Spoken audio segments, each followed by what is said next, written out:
Hello friends, এগিয়ে চলো 2.0তে সকলকেই স্বাগত। আর আজ আমরা নিয়ে চলে এসেছি বায়োলজির একটি সিরিজ, যেখানে আজ আমরা আলোচনা করব ক্লাসিফিকেশন অফ কিংডম অ্যানিমালিয়া, অর্থাৎ প্রাণী রাজ্যের শ্রেণীবিন্যাস সম্পর্কে। তো এর আগে কিন্তু আমরা অলরেডি কয়েকটি ভিডিও বানিয়ে দিয়েছি, যারা দেখেননি অবশ্যই দেখে নেবেন, লিঙ্ক ডিসক্রিপশন বক্সে দেওয়া থাকবে। তো বন্ধুরা, আর কোনো টাইম ওয়েস্ট করছি না, চলুন শুরু করা যাক। শুরু করার পূর্বে আরেকটি কথা বলবো, যদি আমাদের চ্যানেলে কেউ নতুন হয়ে থাকেন, চ্যানেলকে কিন্তু সাবস্ক্রাইব করতে ভুলবে না। তো চলুন শুরু করা যাক। তো আমরা কি জানি, পৃথিবীতে প্রচুর সংখ্যক প্রাণী বাস করে, এক কথায় অগণিত। এরা কিন্তু সর্বত্রই বাস করে, জলে, স্থলে, মরুভূমি এলাকায়, এমনকি বরফ অঞ্চলে, মাটির নিচে বা গভীর সমুদ্রেও কিন্তু বাস করে। তো এই যে বসবাসের বিভিন্ন জায়গা, এই পার্থক্যের উপর ভিত্তি করে এদের কিন্তু আচার আচরণ, বসবাস বা বংশবিস্তার প্রভৃতি ভিন্ন হয়ে থাকে। এছাড়া এদের কিন্তু প্রচুর মিলও থাকে, যেমন বিপাক ক্রিয়া, সংবহন, খাদ্য গ্রহণ, এইসবের ক্ষেত্রে কিন্তু প্রচুর মিলও পাওয়া যায়। তো এই যে পার্থক্য এবং মিল, এর উপর ভিত্তি করে কিন্তু প্রাণীদের দুভাগে ভাগ করা হয়, একটা নন কর্ডাটা আর একটা কর্ডাটা। নন কর্ডাটা পর্বের মধ্যে পড়ে যায় কি কি? Porifera, Cnidaria, Ctenophora, Platyhelminthes, Nematoda, Annelida, Arthropoda, Mollusca, অ্যাকাইনোডার্মাটার, হেমিকর্ডাটা। আর কর্ডাটা পর্বের মধ্যে তিনটে ভাগ আছে, ইউরোকর্ডাটা, সেফালোকর্ডাটা, ভার্টিব্রাটা। ভার্টিব্রার আবার দুটি ভাগ আছে, অ্যাগনাথা আর ন্যাথোস্টোমাটা। অ্যাগনাথার আবার একটি শ্রেণী আছে, সাইক্লোস্টোমাটা। আর ন্যাথোস্টোমাটার কয়েকটি শ্রেণী আছে, কি কি? কন্ড্রিকথিস, অস্টিকথিস, অ্যামফিবিয়া, রেপটিলিয়া, অ্যাভিস আর ম্যামালিয়া। তো আজ আমরা কিন্তু এই ভিডিওতে শুধুমাত্র আলোচনা করব নন কর্ডাটা নিয়ে, অর্থাৎ এখানে মোট 10টি পর্ব আছে, এই 10টি পর্ব নিয়ে কিন্তু আলোচনা করব। এবং নেক্সট ভিডিওতে অর্থাৎ পার্ট 2তে আমরা কিন্তু কর্ডাটার যে সমস্ত পর্ব, উপপর্ব বা শ্রেণীগুলো আছে সেগুলো নিয়ে আলোচনা করব। তো চলুন শুরু করা যাক। ফার্স্টে আমরা দেখে নেব পরিফেরার ছবি সহ বৈশিষ্ট্য এবং উদাহরণ। তো চলুন দেখা যাক। ফার্স্ট আছে পরিফেরা। তো এখানে আমরা ছবিটা দেখতে পাচ্ছি পরিফেরার। এর বৈশিষ্ট্য কি কি আছে, এখানে মোট 5টি করে বৈশিষ্ট্য নিয়ে এসেছি প্রত্যেকটি পর্বের, আর কিছু কিছু মুখে বলে দেব, যেগুলো একটু মনোযোগ সহকারে শুনবেন। তো ফার্স্ট বৈশিষ্ট্য কি বলছে, এদের দেহ প্রাচীরে কিন্তু অসংখ্য ছিদ্র বা পোর থাকে, যেগুলোকে এক কথায় অস্টিয়া বলে। তো এই ছবিতে যে পরিফেরার ছবিটা দেখতে পাচ্ছেন, সেখানে অস্টিয়া কোনটি? এই যে এদের যে দেহ দেখা যাচ্ছে, এই দেহের মধ্যে কিন্তু অসংখ্য ক্ষুদ্র ক্ষুদ্র ছিদ্র আছে, এই ছিদ্রগুলিকে কিন্তু অস্টিয়া বা পোর বলা হয়। এই অস্টিয়া বা পোরের মধ্য দিয়ে কিন্তু দেহের মধ্যে জল প্রবেশ করে। দ্বিতীয় পয়েন্ট কি বলছে, দেহের অগ্রপ্রান্তে একটি বড় প্রান্তিক ছিদ্র থাকে। এই যে আমরা দেখতে পাচ্ছি অগ্রপ্রান্তে একটি বড় ছিদ্র আছে, এই ছিদ্রটাকে কিন্তু অস্কিউলাম বলা হয়। কি বলা হয়? অস্কিউলাম। তাছাড়া দেহে কিন্তু নালিকাতন্ত্র থাকে, যার মাধ্যমে কিন্তু জল সংবহন ঘটে এই পরিফেরাদের। আর দেহে কোয়ানোসাইট কোষ পরিবেষ্টিত একাধিক গহ্বর থাকে, যেগুলো কিন্তু এই কোয়ানোসাইট কোষগুলো কিন্তু ফ্লাজেলা যুক্ত হয়। তাছাড়া দেহের কোষগুলো দুটি স্তরে বিভক্ত, কি কি? এই দুটি স্তরে বিভক্ত, আর এই স্তরগুলির মাঝে এক ধরনের জেলি সদৃশ্য পদার্থ থাকে, যেটাকে মেসেনকাইম বলা হয়। একটি জেলি সদৃশ্য পদার্থ থাকে, যেটাকে মেসেনকাইম বলা হয় এই দুটি স্তরের মাঝে। তাছাড়া এরা কিন্তু সমস্তটাই জলজ প্রাণী, গমনে কিন্তু এরা অক্ষম, গমন করতে পারে না। তো এর উদাহরণ কি কি? সাইকন, বাথ স্পঞ্জ এর উদাহরণ, পরিফেরার উদাহরণ। তো ছবিটা আপনারা এখানে দেখতে পাচ্ছেন। তো এর গায়ে যে ছিদ্রগুলো আছে সেটাকে অস্টিয়া বলে, আর যে বড় গহ্বর থাকে দেহের অগ্রপ্রান্তে সেটাকে বলা হয় অস্কিউলাম। নেক্সট আমরা চলে যাব নিডারিয়া। নিডারিয়ার বৈশিষ্ট্য কি বলছে? ফার্স্ট বৈশিষ্ট্য, এদের দেহত্বকে কিন্তু নিডোব্লাস্ট কোষ থাকে। শুধুমাত্র দেহকোষে থাকে না, এগুলো কিন্তু কোষিকার গায়েও এই নিডোব্লাস্ট কোষ থাকে। তো কোষিকা কোনটা? এই যে লম্বা লম্বা সুর দেখতে পাচ্ছেন, এইগুলোকে কিন্তু কোষিকা বলা হয়। এই দেহত্বকে এমনকি এই কোষিকার গায়েও কিন্তু নিডোব্লাস্ট কোষ থাকে, যা এই নিডোব্লাস্ট কোষের মধ্যে কিন্তু নিমাটোসিস্ট নামক এক ধরনের অঙ্গাণু থাকে, যেটা কিন্তু এই নিডারিয়াদের আত্মরক্ষা করে আর খাদ্য গ্রহণে সাহায্য করে। এটা হচ্ছে ফার্স্ট পয়েন্ট। সেকেন্ড পয়েন্ট কি বলছে? দেহাভ্যন্তরে সিলেন্টেরন কিন্তু উপস্থিত থাকে। থার্ড কি বলছে? মুখছিদ্র কোষিকা বেষ্টিত হয়। তো এই মুখছিদ্রগুলো কিন্তু প্রত্যেকটা কোষিকা বেষ্টিত। এইগুলো আমরা দেখতে পাচ্ছি কোষিকা, এর এই যে মুখছিদ্র, এগুলো কিন্তু কোষিকা বেষ্টিত হয়।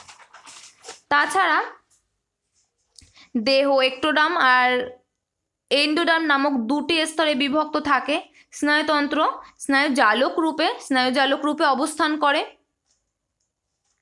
আর এই যে দুটি স্তর একটোডার্ম আর এন্ডোডার্ম, এই দুটি স্তরের মাঝে কিন্তু মেসোগ্লিয়া নামক এক ধরনের স্তর থাকে। এই হচ্ছে নিডারিয়ার বৈশিষ্ট্য। এর উদাহরণ কি? হাইড্রা। এখানে আমরা হাইড্রার ছবিটা নিয়ে এসেছি, আর জেলিফিশ। এই হচ্ছে নিডারিয়ার উদাহরণ। আর নিডারিয়ার কিন্তু জীবনচক্রে দুটো পর্যায়ে ঘটে, একটা পলিপ আর একটা মেডুসা। এটাকে কিন্তু মেটাজেনেসিস বলে। এই হচ্ছে নিডারিয়ার বৈশিষ্ট্য, আমরা দেখে নিলাম, উদাহরণ দেখে নিলাম হাইড্রা এবং জেলিফিশ। তো পরবর্তীতে আমরা চলে যাব কি? টিনোফোরা। টিনোফোরার বৈশিষ্ট্যটা কি? ফার্স্ট বৈশিষ্ট্য কি বলছে? তো এই টিনোফোরারা কিন্তু জেনে রাখুন, এটা সামুদ্রিক প্রাণী হয় টিনোফোরা। আর এদের দেহ কিন্তু দ্বিঅরীয় ভাবে প্রতিসম। এটা হচ্ছে ফার্স্ট পয়েন্ট। সেকেন্ড পয়েন্ট কি বলছে? দেহত্বকে কোলোব্লাস্ট কোষ থাকে। আমরা একটু আগে কি দেখলাম? এখানে নিডোব্লাস্ট কোষ থাকে, আর এই টিনোফোরার ক্ষেত্রে কিন্তু কোনো নিডোব্লাস্ট থাকে না। নিডোব্লাস্টের পরিবর্তে কিন্তু কোলোব্লাস্ট থাকে। তাছাড়া থার্ড পয়েন্টে চলে আসি, কি বলছে? দেহের সমুদ্রতে কিন্তু 8টি কমপ্লেট থাকে। এই কমপ্লেটগুলো কিন্তু সিলিয়া দ্বারা গঠিত হয়। তাছাড়া চিরুনির মতো দেখতে কিন্তু এই কমপ্লেটগুলিকে, চিরুনির মতো দেখতে বলে এদেরকে কিন্তু চিরুনি প্লেটও বলা হয়। কমপ্লেট বা চিরুনি প্লেট, যেটা কিন্তু গমনে সাহায্য করে। 4 নম্বর পয়েন্ট কি বলছে? দুটো কোষিকা বিপরীত মুখে কিন্তু অবস্থান করে। তো এখানে আমরা যে দেখতে পেলাম, এই যে ছবিতে দেখা যাচ্ছে, কালিটা একটু চেঞ্জ করে নিই, ছবিতে এই যে দাগগুলো দেখা যাচ্ছে, এইগুলো কিন্তু কমপ্লিট, মোট 8টি থাকে। চিরুনির মতো দেখতে, এটাকে বা চিরুনি প্লেটও বলা হয়। তো এটা গেল 3 নম্বর পয়েন্ট। 4 নম্বর পয়েন্ট আমরা দেখে নিলাম, দুটো কোষিকা বিপরীত মুখে অবস্থান করে। 5 নম্বরে কি বলছে? স্ট্যাটোসিস্ট নামক জ্ঞানেন্দ্রিয় কিন্তু এদের থাকে।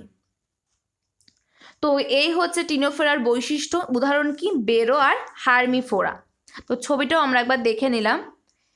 তো এই হচ্ছে টিনোফোরা। পরবর্তীতে আমরা চলে যাব প্লাটিহেলমিনথিস। প্লাটিহেলমিনথিসের বৈশিষ্ট্য কি আছে? এরা কিন্তু চ্যাপ্টা আর ফিতের মতো হয়। আমরা ছবিতেই দেখতে পাচ্ছি, এটা চ্যাপ্টা, এটা ফিতার মতো। এদের দেহে কিন্তু সিলম উপস্থিত থাকে না। সিলম মানে কি? দেহ গহ্বর, কিন্তু উপস্থিত থাকে না। আর এরা কিন্তু উভয় লিঙ্গ প্রাণী হয়। তাছাড়া এদের যে দেহ চ্যাপ্টা বা ফিতার মতো, আর হুক আর শাখাযুক্ত কিন্তু হয় এদের দেহ, হুকযুক্ত আর শাখাযুক্ত। এদের স্নায়ুতন্ত্র কিন্তু মই সদৃশ্য হয়, অর্থাৎ মইয়ের মতো দেখতে হয়। দেহ কিন্তু 3টি স্তরে বিভক্ত থাকে। কি কি? একটোডার্ম, মেসোডার্ম আর এন্ডোডার্ম। এই 3টি স্তরে কিন্তু এদের দেহ বিভক্ত থাকে।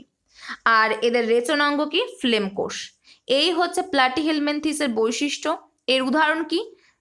একটা হচ্ছে ফিতা কৃমি আর একটা যকৃৎ কৃমি, যে ছবি দুটো আমরা নিয়ে এসেছি।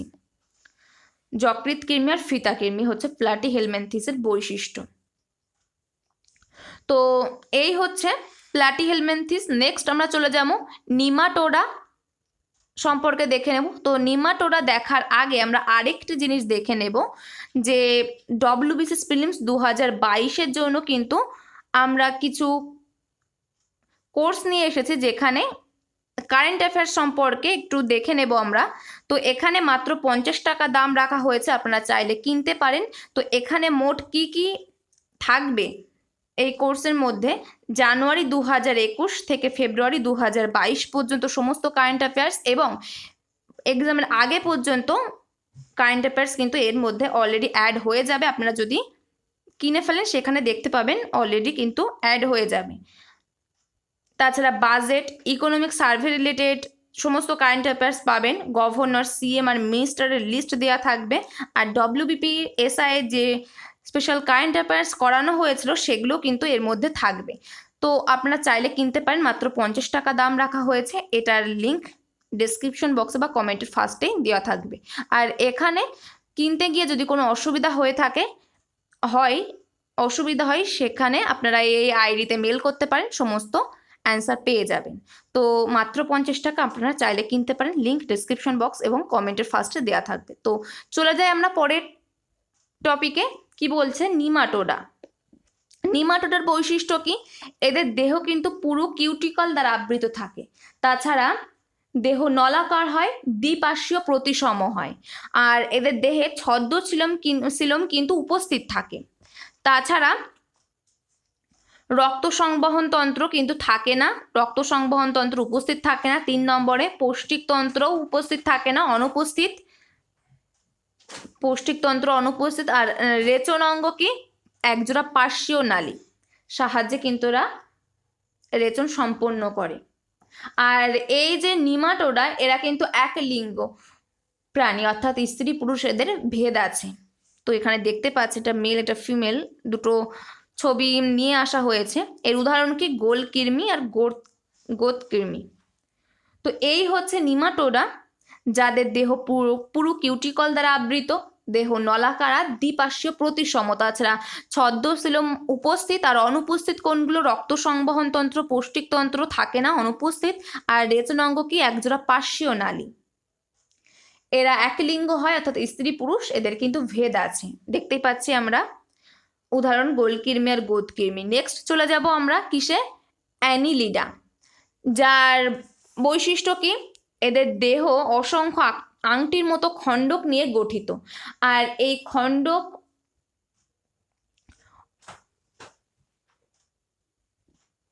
আর প্রত্যেকটি খণ্ডকে কিন্তু একজোড়া করে সন্ধিলোপাঙ্গ থাকে।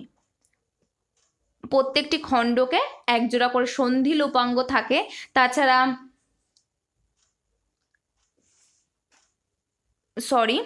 একটু ভুল বললাম, এদের দেহ অসংখ্য আংটির মতো খণ্ডক নিয়ে গঠিত। আর প্রত্যেক খণ্ড কিন্তু একই রকম দেখতে হয়। বাইরের দিকে খাঁজযুক্ত হয় আর ভেতরের দিকে একটি পর্দা দ্বারা পৃথক থাকে, যেটাকে মেটামেরিক খণ্ডীভবন বলে। আর এদের রেচন অঙ্গ হচ্ছে নেফ্রিডিয়া। তাছাড়া দেহ ত্রিস্তর বিশিষ্ট, একটু আগেই আমরা দেখলাম প্ল্যাটিহেলমিনথিসের দেহ 3টি স্তর বিভক্ত থাকে। সেম এদের দেহ কিন্তু ত্রিস্তর বিশিষ্ট। কি কি? এক্টোডার্ম, মেসোডার্ম আর এন্ডোডার্ম। তাছাড়া প্রকৃত সিলোম উপস্থিত থাকে। রক্ত সংবহন তন্ত্র কিন্তু বদ্ধ প্রকৃতির। আর রেচন অঙ্গ এদের কি? নেফ্রিডিয়া। আর দেহ আংটির মতো কতগুলি খণ্ডকে বিভক্ত। প্রত্যেক খণ্ডকটা কিন্তু একই রকমের দেখতে হয়। বাইরের দিকে থাকে খাঁজ আর ভেতরের দিকে একটি পর্দা দ্বারা কিন্তু পৃথক থাকে। এদের উদাহরণ কি কি? কেঁচো, জোক। এখানে আমরা ছবিতে দেখতে পাচ্ছি এটা জোক আর এটা কিন্তু কেঁচো। তো এই হচ্ছে অ্যানিলিডার বৈশিষ্ট্য। নেক্সট আমরা চলে যাব অর্থ্রোপোডা। অর্থ্রোপোডার বৈশিষ্ট্যতে কি বলছে? দেহ কাইটিন নির্মিত, বহির্কঙ্কাল দ্বারা আবৃত থাকে। তাছাড়া সন্ধিলোপাঙ্গ থাকে এদের। রক্ত সংবহন তন্ত্র মুক্ত প্রকৃতির। একটু আগে আমরা কি দেখলাম? এখানে অ্যানিলিডার রক্ত সংবহন তন্ত্র বদ্ধ প্রকৃতির, আর অর্থ্রোপোডাতে রক্ত সংবহন তন্ত্র মুক্ত প্রকৃতির। এদের শ্বাস অঙ্গ কি কি? ট্রাকিয়া, বুলগিল, বুকলাং। আর রেচন অঙ্গ কি? ম্যালপিজিয়ার নালিকা, সবুজ গ্রন্থি বা কক্সাল গ্রন্থি কিন্তু অর্থ্রোপোডার রেচন অঙ্গের নাম। তাছাড়া বায়ুপূর্ণ দেহগহ্বর বা হিমোসিল থাকে এদের, এই অর্থ্রোপোডাদের। অধিকাংশ প্রাণীর কিন্তু পুঞ্জাক্ষী থাকে। এই হচ্ছে এদের বৈশিষ্ট্য অর্থ্রোপোডার। তো এদের উদাহরণ কি কি? আরশোলা মাছি, কারণ আমরা দেখতে পাচ্ছি মাছি, আরশোলা। তো প্রচুর ছবি এখানে আছে। তো অর্থ্রোপোডায়ের বৈশিষ্ট্যটা আরেকবার আমরা দেখে নিই। সন্ধি লুপাঙ্গ থাকে এদের, দেহ কাইটিন নির্মিত হয়, বহির্কঙ্কাল দ্বারা আবৃত থাকে, রক্ত সংবহনতন্ত্র মুক্ত প্রকৃতির, এদের রেচনাঙ্গ ম্যালপিজিয়ান নালিকা বা সবুজ গ্রন্থি, যেটাকে কক্সাল গ্রন্থি বলা হয়, আর শ্বাসঙ্গ ট্রাকিয়া, বুলগিল বা বুকলাম। উদাহরণ আরশোলা মাছি ইত্যাদি। নেক্সট আমরা চলে যাব মোলাস্কা। মোলাস্কার দেহ কিন্তু নরম, নমনীয় আর অখণ্ডিত হয়। এই কারণে কিন্তু এরা শক্ত খোলক দ্বারা ঢাকা থাকে, এদের দেহ শক্ত খোলক দ্বারা কিন্তু ঢাকা থাকে, আর অঙ্কদেশে মাংসল পদ কিন্তু থাকে। তাছাড়া দেহ ম্যান্টল পদ্মা দ্বারা আবৃত থাকে, এটাকে আবার ম্যালিয়াম পদ্মাও বলা হয়, ম্যান্টল পদ্মা বা ম্যালিয়াম পদ্মা। আর এদের শ্বাসযন্ত্র কি টিনিডিয়াম বা পালমোনারি স্যাক বা মেন্টাল পদ্মা, আর রেচনাঙ্গ বৃক্ক বা বোজনাসের অঙ্গ। তো মোলাস্কা এর উদাহরণ কি? আপেল শামুক, স্থল শামুক, অক্টোপাস। আমরা সকলেই দেখেছি যারা গ্রাম অঞ্চলে বাস করি যে শামুক এখানে দেখতে পাচ্ছি যে এদের দেহ কি শক্ত খোলক দ্বারা আবৃত, কারণ এদের দেহ কিন্তু নরম নমনীয় হয় সেই কারণে। তাছাড়া অঙ্কদেশে কিন্তু মাংসল পদ থাকে, দেহ ম্যান্টল পদ্মা দ্বারা আবৃত থাকে। এই হচ্ছে মোলাস্কা পর্বের বৈশিষ্ট্য আর উদাহরণ। নেক্সট আমরা চলে যাব অ্যাকাইনোডার্মাটা। অ্যাকাইনোডার্মাটার বৈশিষ্ট্য কি?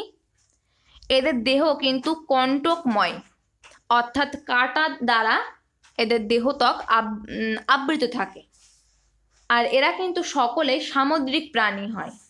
আর এই কাঁটাযুক্ত ত্বক যেটাকে অসিকলও বলা হয়।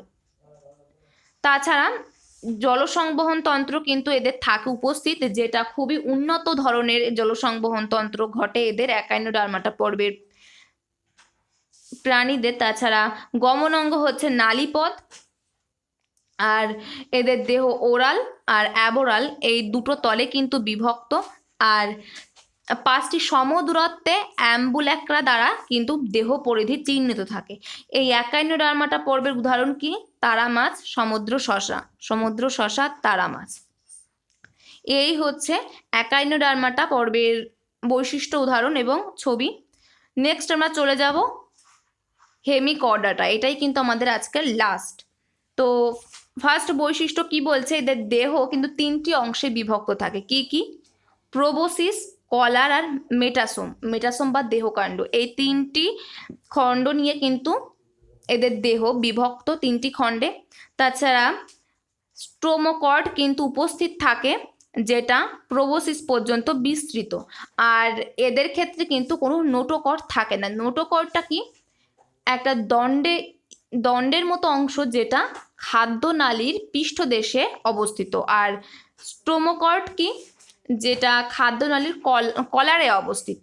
তো স্ট্রোমোকর্ড থাকে, নোটোকর্ড থাকে না। এই স্ট্রোমোকর্ড কিন্তু প্রোবোসিস পর্যন্ত বিস্তৃত থাকে। 2 নম্বরে কি বলছে? গলবিনের পাশে একটা ইউ আকৃতির ফুলকা ছিদ্র বর্তমান থাকে, ফুলকা ছিদ্র কিন্তু থাকে। তো এর উদাহরণ কি কি? এখানে ছবিটা আমরা দেখতে পাচ্ছি, এর উদাহরণ কি? ব্যালানোগ্লোসাস, যার ছবিটা আমরা দেখতে পাচ্ছি ব্যালানোগ্লোসাস, আর একটি উদাহরণ হচ্ছে স্যাকোগ্লোসাস। তো এই হচ্ছে হেমিকর্ডাটার বৈশিষ্ট্য, উদাহরণ এবং ছবি। তো বন্ধুরা, এই ছিল আজকের টপিক। যদি ভিডিওটা ভালো লেগে থাকে একটি লাইক করবেন এবং বেশি বেশি করে শেয়ার করবেন, যাতে সকলের মধ্যে ছড়িয়ে পড়ে। আর নেক্সট কিন্তু আমরা আলোচনা করব কর্ডাটা পর্বের সমস্ত ভাগগুলো নিয়ে। তো নেক্সট পার্টে এটা আলোচনা করব। তো বন্ধুরা, পরবর্তী ভিডিওতে আমাদের আবার দেখা হচ্ছে। Thank you, good bye.